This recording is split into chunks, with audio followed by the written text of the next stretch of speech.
Olá, seres curiosos, tudo bem? Eu sou a Cacau Oliveira. E eu, Sônia Rodrigues. E vocês estão ouvindo o Tá Por Dentro dessa História? Com o terceiro capítulo da série sobre o Zodíaco, falaremos hoje sobre um signo que causa muitos conflitos. Algumas pessoas amam e outras odeiam. Particularmente, é um dos meus signos preferidos. Apresentaremos o mito grego por trás da constelação de Gêmeos, que assim como a narrativa sobre Touro, se inicia com um dos relacionamentos que Zeus teve fora de seu casamento. Entretanto, veremos que a parte mais importante da história é a relação entre dois irmãos gêmeos, que carrega grandes simbolismos conectados às principais características dos signos de Gêmeos. As referências de nossa pesquisa foram o portal Grécia Antiga, o site Mapa do Céu, o site Astrolink, o site Astrologia Luz e Sombra, o site Horóscopo Virtual, o texto da Academia Cristã de Letras, Leda e o Cisne, escrito por Raquel Naveira, o site Constelar, o mito da constelação de Gêmeos e o site Personário. Dito isso, vamos para mais um capítulo da nossa série. Os dois personagens principais do mito da constelação de Gêmeos serão os irmãos Pólux e Castor, que inclusive são as duas principais estrelas da constelação. Dualidade é a palavra-chave por trás do signo de Gêmeos, e a história dos dois irmãos reflete muito isso. Portanto, para entendermos o contexto mitológico por trás de um dos signos que mais divide opiniões entre o público, vamos começar pelo nascimento dos Gêmeos, Pólux e Castor. O nascimento dos dois irmãos está ligado a uma das mais marcantes histórias de amor de Zeus. Como vocês bem sabem, o rei dos deuses é bem famoso por ter se entregado a diversos amores. E entre esses relacionamentos está Leda, uma princesa de beleza exuberante que se casou com Tíndaro, o rei de Esparta.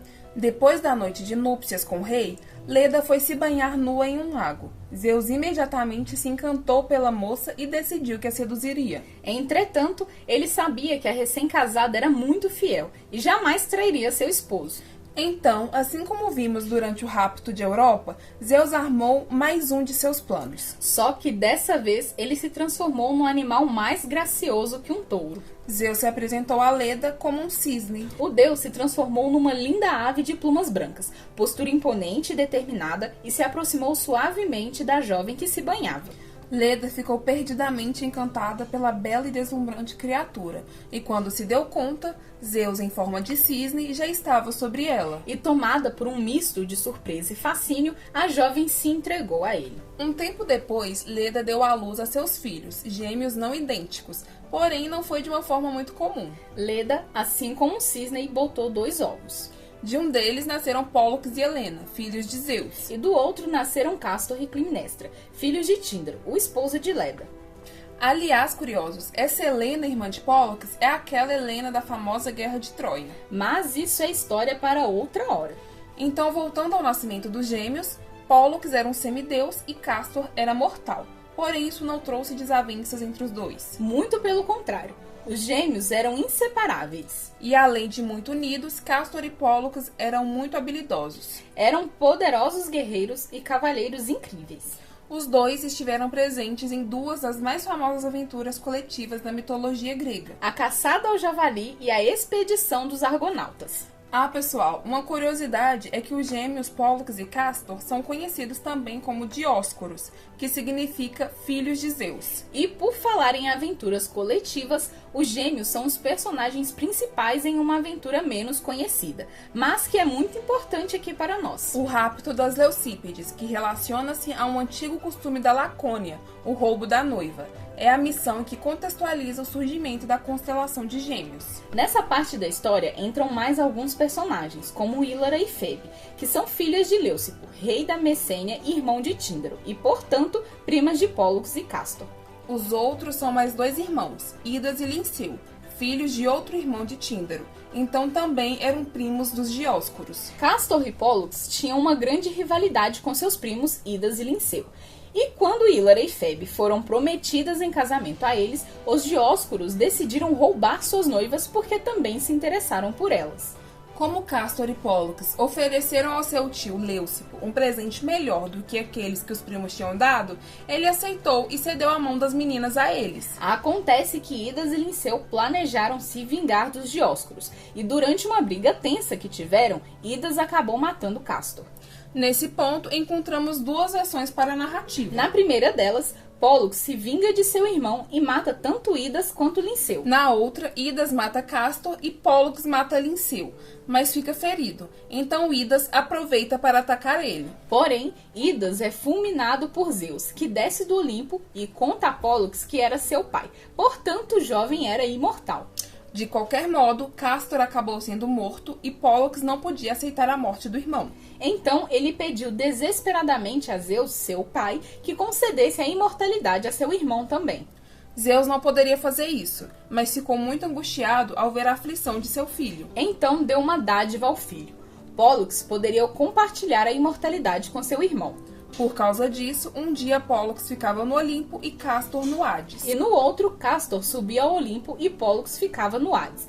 Então, enquanto um está no céu, o outro está no mundo dos mortos. Para imortalizar o amor entre os irmãos, Zeus eleva a imagem deles aos céus, formando assim a constelação de Gêmeos. Nesse lindo mito sobre o amor fraterno, conseguimos notar de cara a dualidade do signo de Gêmeos. Uma de suas polaridades está no céu e a outra nas profundezas, o que reforça a constante busca dos geminianos pelo conhecimento de todo o ambiente ao seu redor. Então, enquanto falamos sobre a energia agressiva e natural no que se refere a Áries, e para Touro abordamos a necessidade física e sensorial dos taurinos, para Gêmeos, o que entra em foco é o intelecto e a comunicação. A comunicação que usamos para entender o mundo externo e como ele nos influencia. Áries é o primeiro choro da criança. Touro representa seu primeiro contato com os 5 sentidos. E Gêmeos traz a mente começando a aprender, a descobrir o mundo e a se comunicar. É aquele momento em que pegamos as informações e as levamos adiante, seja de forma clara ou não. São conhecimentos soltos, a aprendizagem e o processo de observar e repetir. Tendo a energia mutável, o signo de Gêmeos é direcionado ao pensamento em onde quer que ele esteja posicionado em um mapa astral. Ali o indivíduo vai despertar uma curiosidade, um interesse e uma dualidade em relação àquela área. A busca pelo desenvolvimento intelectual, que é um aspecto gritante nos nativos de Gêmeos, está ligado ao elemento ar, a qual o signo pertence juntamente com os signos de Libra e Aquário. O ar traz a ideia de transformação, liberdade, caos e, ao contrário do elemento terra, instabilidade. Refletindo todo esse contexto intelectual em que o signo está inserido, os geminianos, nascidos entre 22 de maio e 21 de junho, mais ou menos, têm como principais características a curiosidade, o interesse por diversos assuntos e a facilidade de se comunicar, o que é atribuído ao seu planeta regente Mercúrio. Donos de uma personalidade bastante mutável, os nativos desse signo têm uma grande habilidade social e por isso são ótimos em fazer amizade com diferentes tipos de pessoas. Graças à dualidade que o signo carrega, eles também são capazes de ver a mesma situação por diversas óticas diferentes. A personalidade dos geminianos é naturalmente curiosa, eles são pensadores natos. Têm uma grande capacidade de tirar as ideias do papel e as transformar em realidade, além de se saírem bem em qualquer tipo de projeto, desde que se proponham a isso. Porém, como nem tudo são flores, também existem certas dificuldades para quem é nativo de Gêmeos. Como, por exemplo, a falta de motivação que pode chegar quando se deparam com um projeto a longo prazo. Isso porque o signo de Gêmeos é praticamente sinônimo de dinamicidade. A dualidade dos geminianos também, em excesso, pode trazer alguns traços negativos de sua personalidade, a inconstância e a falsidade. Afinal, quem nunca ouviu alguém dizer que geminiano é duas caras? Eles podem mudar de ideia com muita frequência, o que torna difícil concluir projetos e tarefas. A maneira rápida com que os nativos desse signo pensam pode fazer com que não se aprofundem nos temas, lidando com eles de forma superficial. Além disso, a boa lábia do signo de Gêmeos pode transformar seus nativos em pessoas extremamente manipuladoras. E como eles são discretos, muitas vezes é difícil notar essa manipulação. Outro aspecto ruim que pode ser atrelado a esse signo é que eles são péssimos ouvintes. Sua habilidade de comunicação está mais voltada a falar do que a ouvir. Então, de forma resumida, os nativos de Gêmeos podem ser indecisos, desinteressados, superficiais e têm uma forte tendência a se sentirem entediados, por isso precisam de estímulos com frequência. No quesito amoroso, a ansiedade por trás desse signo pode fazer com que os geminianos sejam inseguros, ciumentos e possessivos. E ainda, os nativos desse signo podem ter certa dificuldade em se manter num relacionamento monogâmico, o que pode acarretar em traições durante o relacionamento.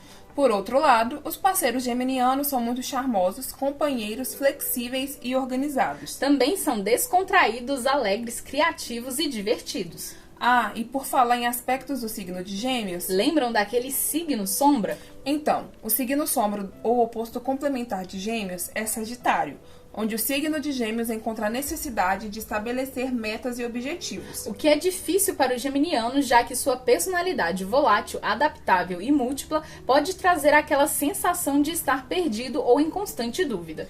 Aliás, isso é um ponto que pode causar grande angústia aos nativos desse signo. Logo, a natureza de Sagitário tira o geminiano de sua zona de conforto e faz com que ele busque uma constante evolução, a fim de evitar que se perca entre os vários caminhos que podem lhe interessar.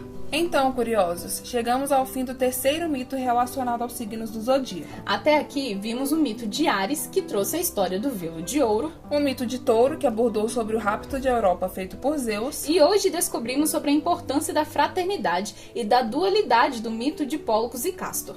Nos digam o que acharam da narrativa de hoje e acompanhem nossas postagens referentes aos signos lá no Insta, @dentro_da história. Lembrando que também tem o nosso e-mail, tapordentrodessahistoria@gmail.com, onde vocês podem nos mandar mensagens com comentários, sugestões e dúvidas. E caso não tenha escutado os outros capítulos da série do Zodíaco, corre lá porque tá incrível. São os episódios 5 e 7 aqui do Pod.